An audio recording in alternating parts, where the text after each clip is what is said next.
This one night, 50 called me up, and they got him on the phone. Me and him was just talking. We was talking about old time shit. Sit down with Black Hands, sit down with with Puff Kids, the whole Puff situation, and this documentary that he's going to be. Diddy really screwed up, and I'm not referring to his criminal trial, which has him sitting in prison right now, but it has to do with something that happened right before he got arrested. If you've seen the Netflix documentary about Diddy, Diddy The Reckoning, which 50 Cent produced, there's some footage there that had never been seen before. This is a photographer that Diddy hired to follow him around and document his life. That footage ended up going to 50 Cent. And maybe that's what Snoop went through, I don't know. But let the people know, because it was too early back then. Pac just had died. When Sean Combs' The Reckoning was released, many expected the focus to stay on a single central narrative, but the conversation quickly drifted. Online rumors of silence, quiet pressure, and footage that never made the final cut began pushing other powerful industry figures into the spotlight. Social media amplified the uncertainty, reshaping old comments and resurfaced videos into dramatic new storylines about what might come next. But when the noise is stripped away, the situation looks far less explosive, driven more by speculation and hype than by verified facts. In this video, we break down where these claims started, what was actually said, what made it into the documentary, and what didn't, and which points have been confirmed, challenged, or are still under investigation.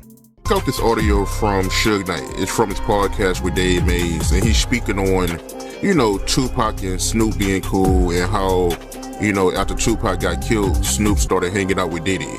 And, he also speaks on how, Snoop, he did the Steve Harvey show with Diddy after Tupac got killed. Check this out. Okay. Let's download it right now.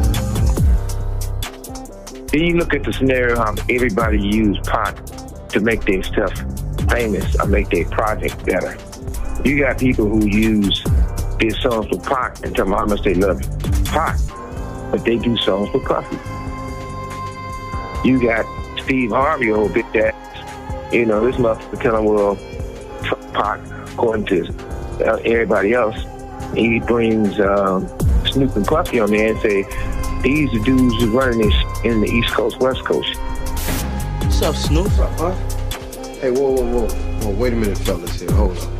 I know all about this East Coast, West Coast rivalry thing here, but we in Chicago now. This rivalry stuff, we gotta stop it, man. We stop that, we stop a lot of this violence. Yo, Steve, check this, man. All that East Coast, West Coast stuff is a bunch of media hype. It's been my dog from day one, you know what I'm saying? It's all good between me and him, that's my people. For real, that's what we came in for. We came in to light it up and ride it up. We making this shit happen. Now, Pac, if you love Pac so much, how you with the motherfucker that everybody say got something to do with the first get down that happened to Pac in New York, then the second one. What you think about Suge comments? And I never asked you this before, but did you have an issue with Snoop hanging out with Diddy after Tupac got killed? I always felt that was wrong. I'm gonna just keep it real. I'm talking about from that, like now, okay, you know what I mean? I'm 46, Snoop probably early 50s. If he figured out now, he might go by the opinion like, okay, Puffy had nothing to do with Pac, we grown now. If he want to be his friend, no problem. But back then, that was just awkward. You know what I mean? And the reason why it was awkward to me that I never even like it because you knew how Pac felt about this individual. You know what I mean? Even if you don't agree with him, you probably could have said, you know what, I probably ain't gonna come out, publicly with this because until things clear up. So I really know I could be certain that, they didn't have nothing to do with Pac. But it's like, it was no, okay, it is what it is. So that I never really respected that back then. So you had an issue with it, you didn't like it? Never really liked it. It just was a strange look because you was Pac boy. You know what I mean? Puffy, it's clear they had some issues with Pac. And Pac died and all of a sudden you chilling with Puffy. Back then it just, okay, now you can say what you want. You go all grandfathers, I guess. You know what I mean? That's different now. But back then I think it was weird, it was tasteless. You know what I mean? It didn't seem like you really had that much love for Pac. You could have just, you know what I mean? Unless he pressured them or like question Puffy, like, yo, what's up with this? What's up with that? Then you could say, you know what I mean? No. Snoop Dogg's name began circulating online amid serious accusations, even though he was never mentioned in court records, indictments, or federal filings connected to Diddy's case. The shift didn't come from legal evidence. It came from his long-standing presence in the music industry, where shared circles and overlapping eras were recast as suspicion. After the documentary's release, comments from a former bodyguard suggested that not everything made the final cut. That alone triggered claims that names, facts, and footage were deliberately left out. Rumor channels quickly turned association into implication, recycling old clips, jailhouse interviews, and unverified reports to build new narratives. In reality, none of this amounts to proof of wrongdoing, only evidence that he operated in the same industry at the same time. So, like, I believe somebody mentioned that they seen a video with me and the dude Prodigy or one of the dudes from My Deep, as if I was with. They don't know the backdrop of that. I went to his hotel room ready to fight. Like, bro, I'll fight everybody in that room one-on-one. Even if I lose, it doesn't matter. The Outlaws was with me. My homie Tiny, the Mexican homie, was with me. I didn't go there and say, let me get in a video with these guys. I went there knocking on their door, doom, doom, doom. Tell them dudes to come out. What's up with y'all? What's up with you and Pac? You got a problem with Pac? Because we could just fight like man to man, face to face, and then shake hands. That was my approach with them. But when they told me they didn't have no problem, I don't mind being with you. You know what I mean? I don't mind shaking your hand because they told me they had love for Pac. So that's different, you know what I mean? If he come out and say, well, I already, I questioned Puffy about it. I believe that he didn't, he loved Pac. That's my opinion. I can move the way I want to move. So when people try to, I noticed somebody, I think on your page do that. Well, Napoleon was in the video with Mobb Deep. They don't know how I got in that video with Mobb Deep, you know what I mean? I pulled up on him and but I'm the type of person, I never been a bully type of person. You know what I mean? If I talk to a person like a man and they tell me face to face, look, I got love for Pac, I'm comfortable to know if I can look in their eyes and if I believe what they said, I have the right to say, okay, no problem, I believe you. You know what I mean? And maybe that's what Snoop went through, I don't know. But let the people know, because it was too early back then. Pac just had died. You know what I mean? Like, he had the right to say, the reason why I'm rolling with Puffy, I questioned him about my homie, he gave me this answer. So then he did what he had to do, but it just, you know what I mean? I never really agree with that, to be honest. The same way I couldn't be on the stage with him. When they wanted to do that tribute, I just couldn't do it. Like, I really felt in my heart. This is where the real danger begins. When stories drift away from reality, suspicion starts replacing facts, and association is treated like evidence. The documentary was never framed as an indictment of the entire industry.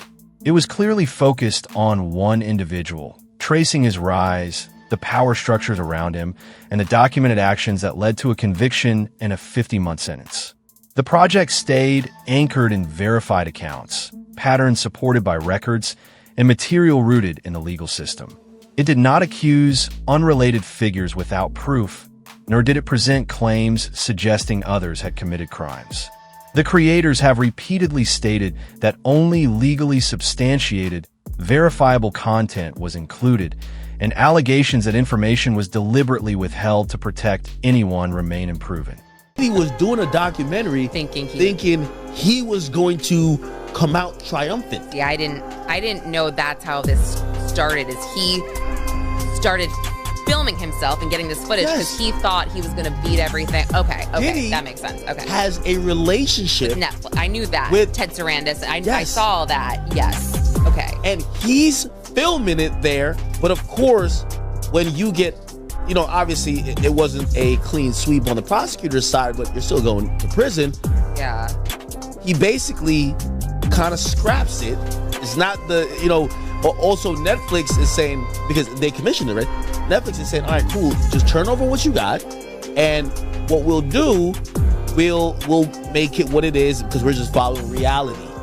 Diddy's like, well, hold on now. If I lost the case, I'm down to still do it with you, but I got to be able to control it.